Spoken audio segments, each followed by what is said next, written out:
It is good. Hear the words of Laurel Sheridan. Take from life its coals, not its ashes.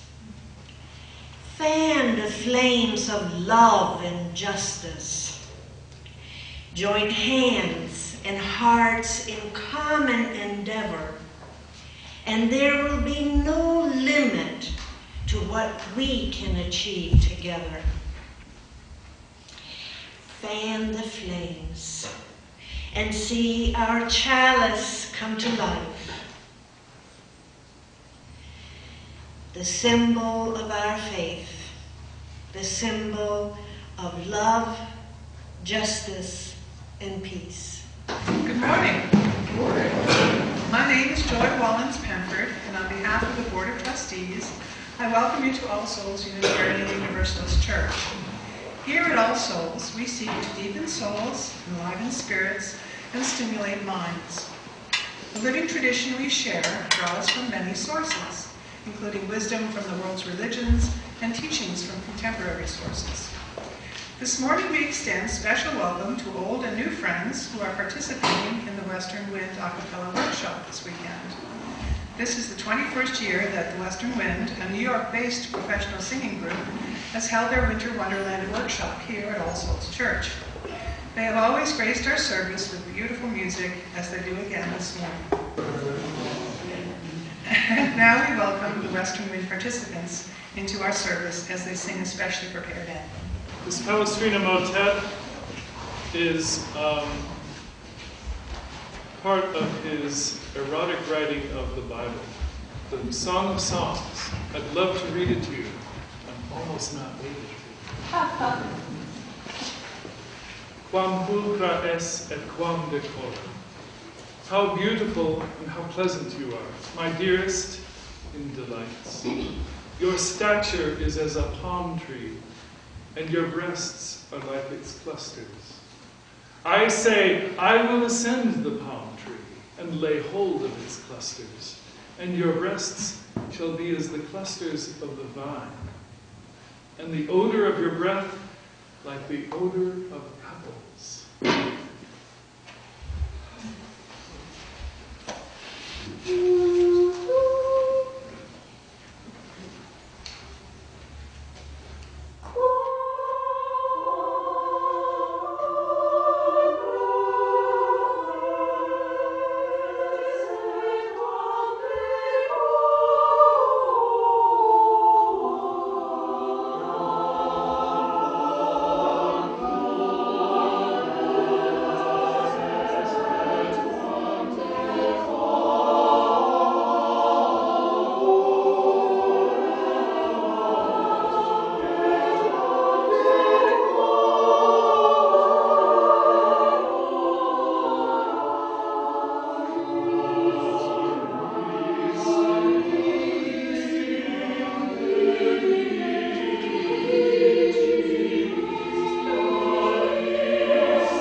Our Social Action Committee has chosen the nonprofit organization Home at Last, Housing for Homeless Veterans, to share our Sunday offering. Lisa Lofting is here to tell us why this organization is important. I volunteer for an organization called Home at Last. And as veterans, my husband and I were looking for something that would be more meaningful to us. So when we found out what Home at Last was about, we started volunteering our time, and it became more and more time-consuming. But it is the most gratifying thing I have ever done in my life. The way Home at Last works is we have a caseworker that we work with in the Veterans Association. And we place these veterans that have no place to go into a permanent home. What is expected of them is they give us 30% of whatever money they have, whether it's $30 a month or $300. The state makes up the rest of the payment for a rent total, and with that money, Home at Last pays the lot rents, electricity, fuel bill, which you all know is really expensive here in New England. We pay the taxes for them, and we pay any maintenance that needs to be done on the homes. This gives them a chance to start their life over. I've been doing this for a little over a year. The first guy that we moved in had been living in his car for 3 years. I was making his new bed with his new sheets, and he came up beside me and he said, I haven't slept in a bed in 3 years. This is why I do what I do.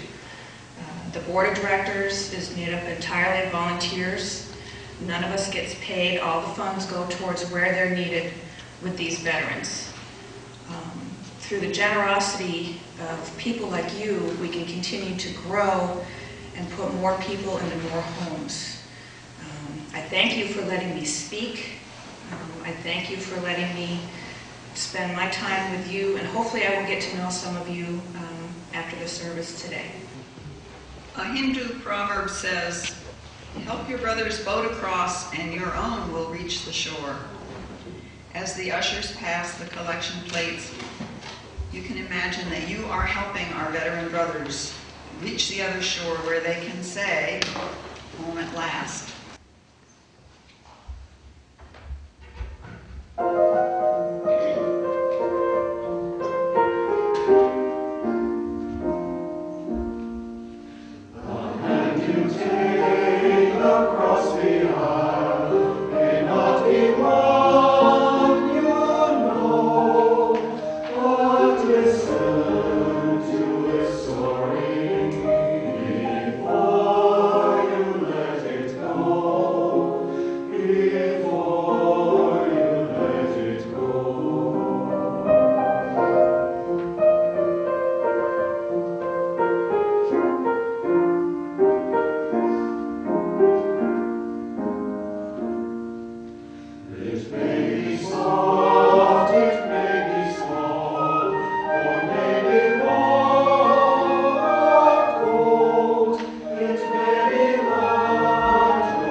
I invite you to listen to a message from Rebecca Parker,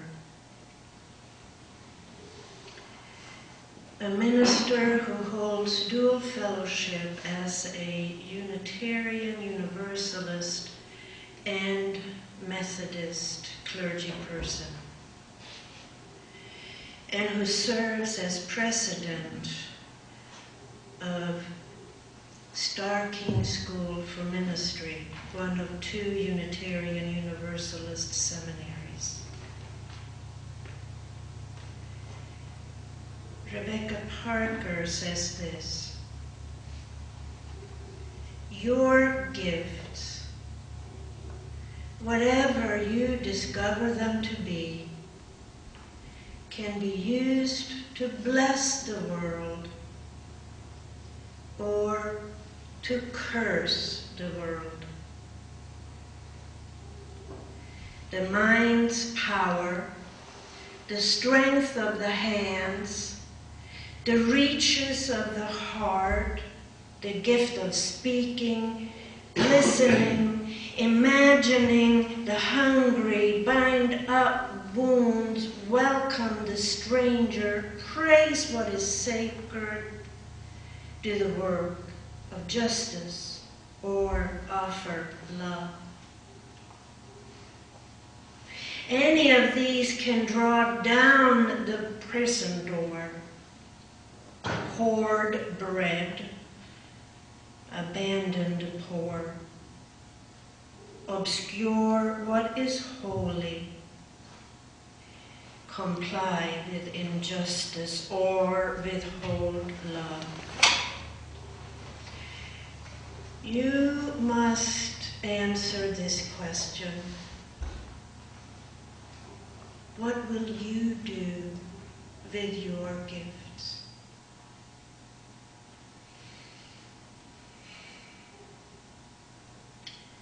Choose to bless the world.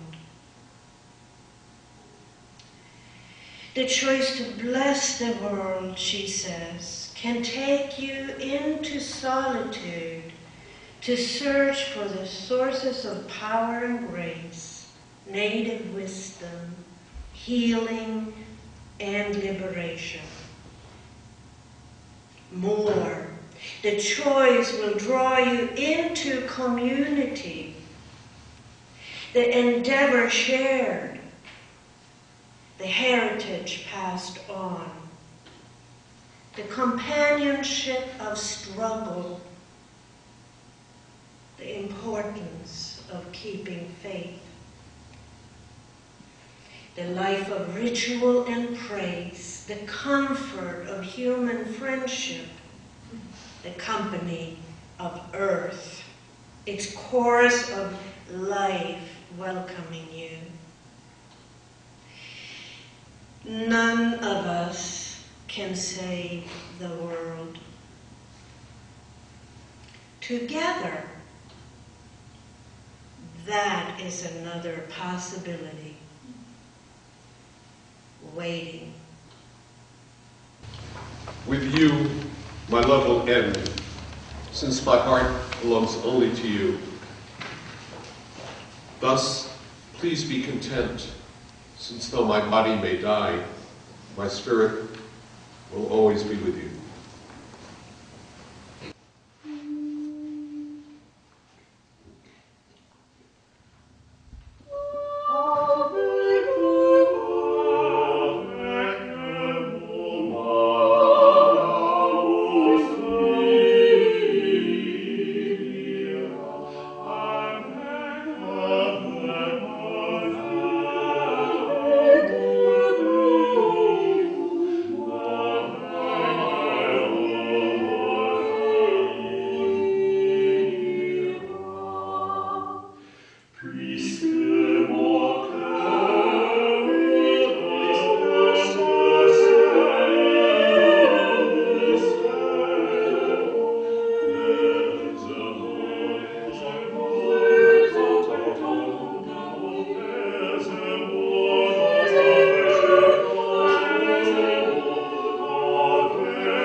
48 years ago, Martin Luther King received the Nobel Peace Prize, and in his acceptance speech entitled "The Quest for Peace and Justice," he spoke about problems facing mankind, humankind, and the role of love. This is a brief excerpt from King's acceptance speech. The text includes the words mankind and man, but we understand those words to be gender inclusive. This is the great new problem of mankind. We have inherited a big house, a great world house, in which we have to live together. Black and white, Easterners and Westerners, Gentiles and Jews, Catholics and Protestants, Muslim and Hindu, a family unduly separated in ideas, culture, and interests, who, because we can never again live without each other, must learn somehow in this one big world to live together. This means that more and more our loyalties must become ecumenical rather than sectional. We must now give an overriding loyalty to mankind as a whole in order to preserve the best in our individual societies. This call for worldwide fellowship that lifts neighborly concern beyond one's tribe, race, class, and nation is in reality a call for all-embracing and unconditional love for all men. This oft misunderstood and misinterpreted concept, so readily dismissed by the Nietzsches of the world as a weak and cowardly force, has now become an absolute necessity for the survival of man. When I speak of love, I am not speaking of some sentimental and weak response, which is little more than emotional bosh. I am speaking of that force which all of the great religions have seen as the supreme unifying principle of love. Love is somehow the key that unlocks the door, which leads to ultimate reality. One of the reasons I love coming here, besides just loving being here and I get a chance to work with wonderful singers, but is to be part of your congregation. It makes me think about the important things. And the theme of this weekend, the theme of We're Standing on the Side of Love, which is a theme that comes up in Unitarian causes. And we're always thinking about, so then maybe I'll write a new piece. And so it's great to have a good reason to write a piece and to look for good texts. So I was looking around on our wonderful internet and found this wonderful poem by Gandhi. This is part of a poem, it's a long poem. And so I said, oh, I'll use that, part of that, but it means something we're standing on the side of love, and I looked on the website, and some things have been done, so I said, let me see what I can come up with. So I decided the part that we will sing at congregation, it will be sort of like spiritual, in that style. So that part is going to happen twice. The choir and our participants will sing that part, and I think it'll be pretty catchy. You'll catch on to it pretty quickly. So I'll sing you when to come in. So the Western will sing the first part of the poem up through I Feel Your Feelings, then we'll sing the chorus, then we sing a little more of the Gandhi poem, the rest of the Gandhi poem, and then we'll do the chorus together. So sing lustily, and or listen lustily, that's another good thing. Listening is participating.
indeed we are standing on the side of love.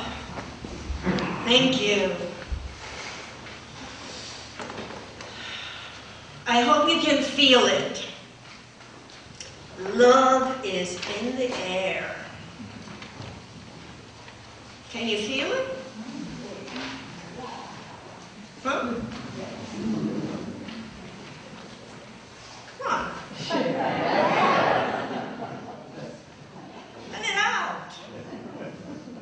Can you feel it? Yes. Great. Thank you.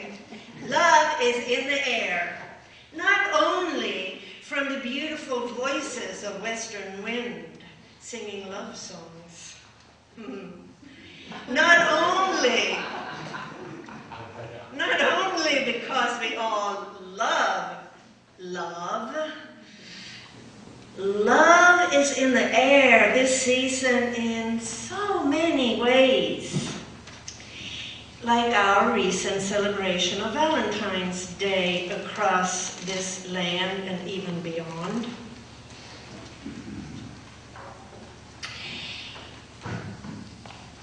The new tradition born of the inspiration of a Putney baker who had a dream. Did you read about her? Putney, just a few miles up the road. This young baker had a dream. And she named it 1,000 love letters. Forget Hallmark, forget Facebook, forget email, she suggested.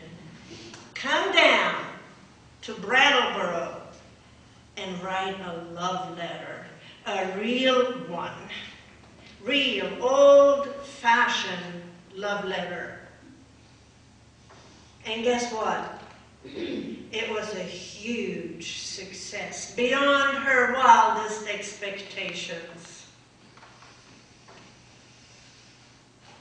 Our own children here at All Souls express their love by creating Valentine's cards to send to our homebound members. Now back to the cards that our young souls created. Imagine being homebound and in your mailbox you discover this warm message beautifully crafted by children of All Souls Church. Love. Love and its warm embrace. My friend and teacher and mentor, the Reverend Tom Owentoll, spent his entire ministry preaching and writing about love, a Universalist-inspired love, which embraces everyone. According to Owentoll, love isn't an emotion or even an intention, but a policy, a vow, a behavior.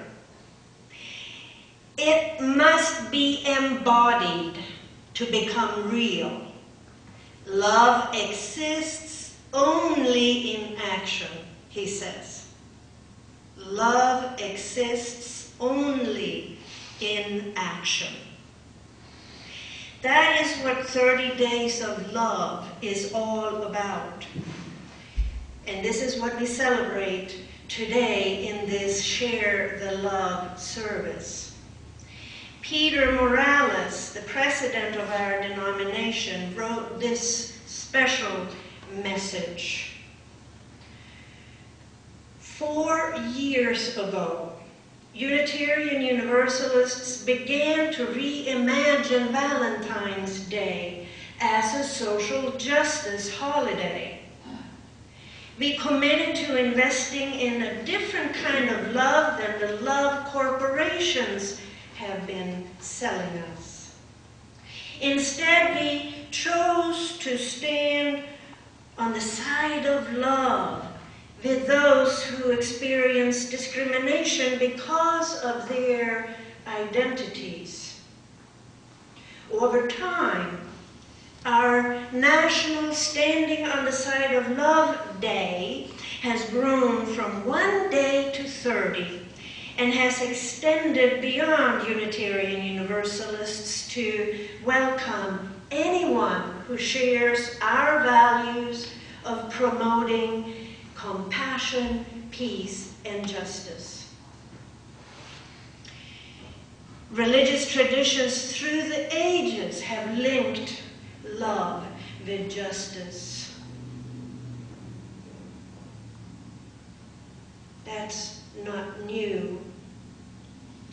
The golden rule exists in all major world traditions in one form or another. Unitarian Universalists are informed and guided not by a creed, but by a covenant that expresses how we want to be in relationship with each other and this wonderful and fragile world in which we live. We know this covenant as 7 principles and 6 sources. The sources are where we find inspiration and wisdom, including ancient wellsprings and contemporary knowledge. The principles are about the values we cherish, from the inherent worth and dignity of every person, justice, equity, and compassion in human relations, to the goal of a world community with peace, liberty, and justice for all, not just a few. Here at All Souls, our actions are guided in turn by 3 important statements created by members of this congregation. Beautiful, beautiful statements. All 3 informed, of course, by the 7 Unitarian Universalist principles and the sources. The first one, the mission of All Souls Church, expresses our identity, what we are, and what our purpose is. The second statement is the vision of All Souls Church, and it expresses what we want this congregation to become.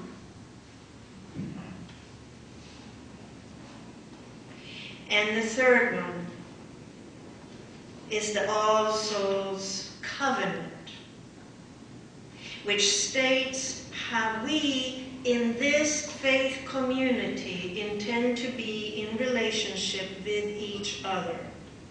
It expresses our expectations and responsibilities and our promises to each other.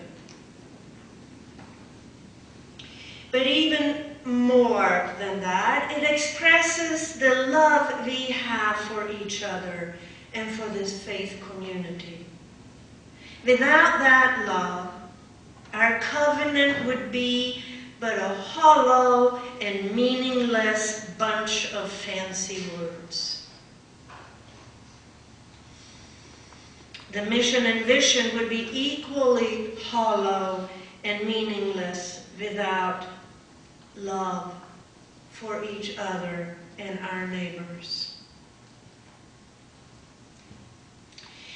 Over the years, since Unitarian Universalism first became distinct religious traditions in the 18th and 19th centuries, compassion, equity, and justice, and love have been woven into their respective fabrics of faith. The most influential Unitarian Universalist theologian of the 20th century, James Luther Adams, put it this way: the prophetic liberal church is the church in which persons think and work together to interpret the signs of the times in light of their faith, to make explicit through discussion the epochal thinking that the times demand. We then go about putting our faith into action. We share the love. As a faith community, we prepare and serve 2 evening meals every month through the winter at the overnight homeless shelter here in Brattleboro. Our youth also prepare and serve meals at the overflow shelter once a month. They do it as part of the interfaith youth group. We do share the love. For I don't know how many years now, we here at All Souls Church also support the AIDS Project of Southern Vermont. There is a big bucket out in the foyer where members and friends deposit non-perishable food and personal care items for people living with and affected by HIV.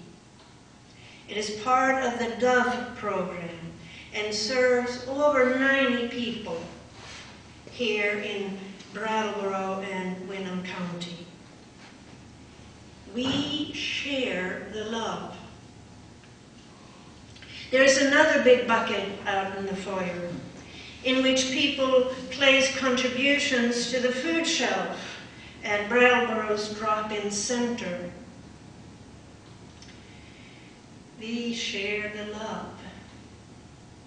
Are you catching on?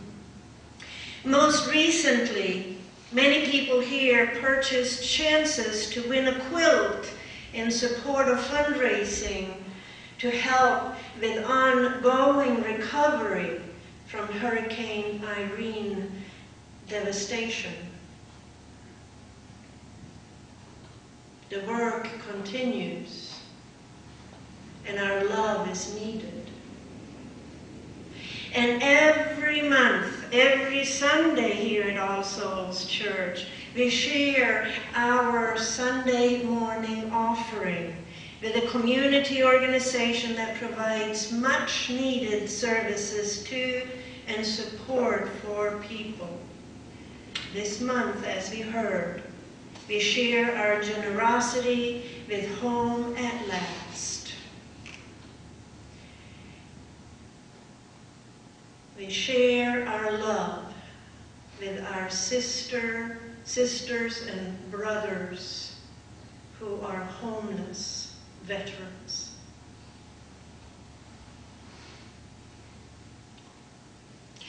Of course, what I have mentioned only scratches the surface. If you sit still and quiet for just a moment, you can actually feel the love that flows within, among, and beyond us here.